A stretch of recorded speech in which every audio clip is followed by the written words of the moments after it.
आदाब दोस्तों, आपका स्वागत है इंडस रिपोर्ट एंड एनालिसिस में। दोस्तों, एक दिन न्यूयॉर्क के यूएन हेडक्वार्टर्स में एक खूबसूरत और नई रोशनी से भरा एक कॉन्फ्रेंस रूम था।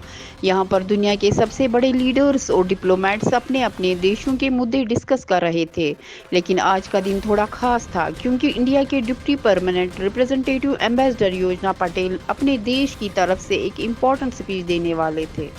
एम्बेसडर पटेल ने अपनी स्पीच की शुरुआत की। दोस्तों, आज हम यहाँ एक ऐसे मुद्दे पर बात करने आए हैं जो सिर्फ एक देश का नहीं बल्कि पूरी दुनिया का है।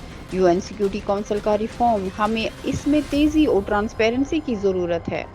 उन्होंने सभी को याद दिलाया कि हाल ही में inter governmental negotiations IGN process के को चेयर्स ने कई नए इनिशिएटिव शुरू किए हैं, जैसे कि डिजिटल रिपोजिटरी और वेबकास्टिंग, लेकिन इन सब के बावजूद प्रोग्रेस बहुत धीरे हो रही है।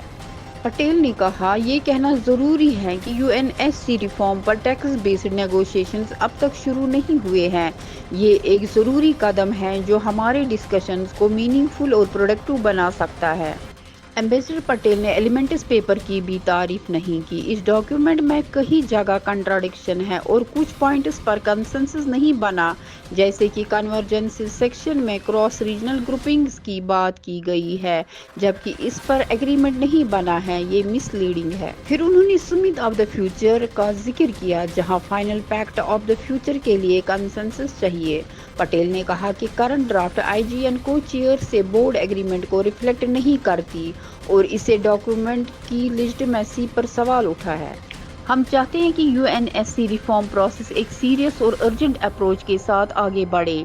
एक क्लियर रोड मैप और जनरल असेंबली के रूल्स और प्रोसीजर की ज़रूरत है।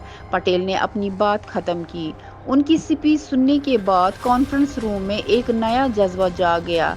सभी डिप्लोमेट्स और लीडर्स अब एक नई उम्मीद के साथ ज़्यादा इफेक्टिव और ट्रांसपेरेंट रिफॉर्म प्रोसेस की तरफ देख रहे।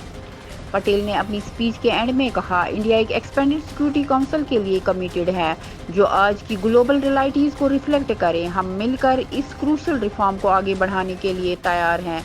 और इस तरह एम्बेसडर पटेल की बातों ने सबको एक नई दिशा और उम्मीद दी, जिससे दुनिया के सबसे बड़े लीडर्स को यूएनएससी रिफॉर्म को लेकर नए आइडियाज और एंथुसिज्म मिला। और ऐसी इंफॉर्मेशन हासिल करने के लिए जुड़े रहिए हमारे साथ इंडस रिपोर्ट एंड एनालिसिस में। शुक्रिया।